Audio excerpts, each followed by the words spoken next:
America పరిస్థితి పొయ్యి మీద నుంచి పెనంలోకి లేకపోతే పెనం మీద నుంచి పొయ్యిలోకి పడ్డట్టు అయిపోయింది. ఎందుకంటే ఇజ్రాయిల్ ఎలాగో ఉంది కాబట్టి ఇజ్రాయిల్ ఒకవైపు, అమెరికా ఒకవైపు దాడి చేస్తే ఇరాను ఒక 10 రోజుల్లో లేదా 15 రోజుల్లో దారిలోకి వచ్చేస్తుంది అనుకున్నారు. కానీ ఇప్పుడు 15 రోజులు పూర్తయిపోయినా ఇరాన్ దారిలోకి రాకపోగా ఈ అమెరికాకి చెందినటువంటి చాలా వ్యవస్థలు నాశనం చేసేసింది.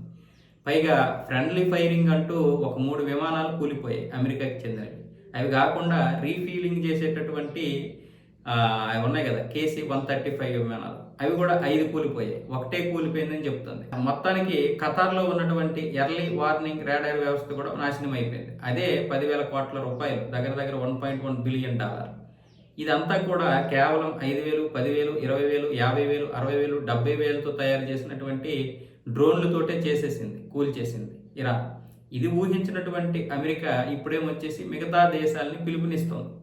ఇక ఇరాన్ని ఈ విధంగా మనం ఓడించలేము, మిగతా దేశాలని కూడగట్టాలని చైనాకి, ఫ్రాన్స్కి,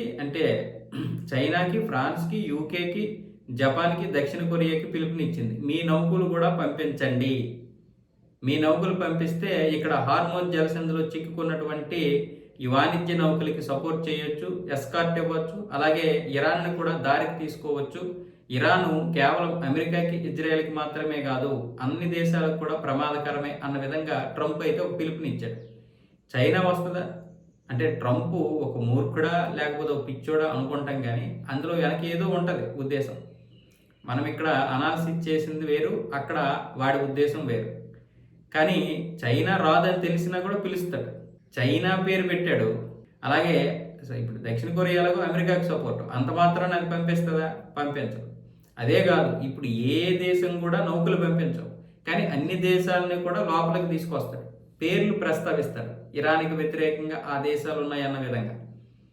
కానీ ఇరాన్కి తెలుసు ఏ దేశం వ్యతిరేకంగా ఉంటుందో, ఏ దేశం స్నేహంగా ఉంటుందో, ఏ దేశం తటస్థంగా ఉంటుందో. అందుకే ఇప్పుడు ఇరాన్ కూడా తొందరపాటు లేకుండా కేవలం అమెరికాని ఇబ్బంది పెట్టడానికి గల్ఫ్ దేశాలను తప్ప ఇంకే దేశం మీద కూడా దాడి చేయదు. ఇరాన్ ఇప్పుడు గల్ఫ్ దేశాల మీద ఈ విధంగా దాడి చేస్తుందని కూడా అమెరికా ఊహించుండదు. ఇప్పుడు అసలు గల్ఫ్ దేశాల మీద దాడి చేయడం వల్లే అమెరికా మీద విపరీతమైనటువంటి ఒత్తిడి. ఎందుకంటే వాళ్ళ దేశాలే కదా, వాళ్ళు ఎందుకు దాడి చేస్తారు? లాస్ట్ టైం ఇజ్రాయెల్ అమెరికా దాడి చేసినప్పుడు 12 రోజుల యుద్ధంలో ఇరాన్ ఎక్కడా కూడా గల్ఫ్ దేశాల వైపు వెళ్ళలేదు. అదేవిధంగా ఇప్పుడు కూడా ఉంటుంది అనుకున్నారు. కానీ ఇరాన్ ఇంత దాడి చేస్తుందని, ఈ విధంగా వ్యూహాత్మకంగా వ్యవహరిస్తుందని ఎక్స్పెక్ట్ చేయలేదు. అదే ట్రంప్ చేసినటువంటి పెద్ద పొరపాటు. ఒకవేళ గల్ఫ్ దేశాల మీద దాడి చేస్తే, ఎందుకంటే వాళ్ళ స్థావరాలు ఉన్నాయి కాబట్టి ఖచ్చితంగా దాడి చేస్తారు. చేస్తే ఏంటి, ఎలాగో ఖతర్ దగ్గర ఉన్నటువంటి రాడార్ వ్యవస్థ ఉంది, మళ్ళీ కొన్ని వ్యవస్థలు ఉన్నాయి కాబట్టి మనకేం నష్టం లేదనుకున్నారు. కానీ ఆ వ్యవస్థనే నాశనం చేసేసింది ఇరాన్. అది ఇరాన్ దెబ్బ.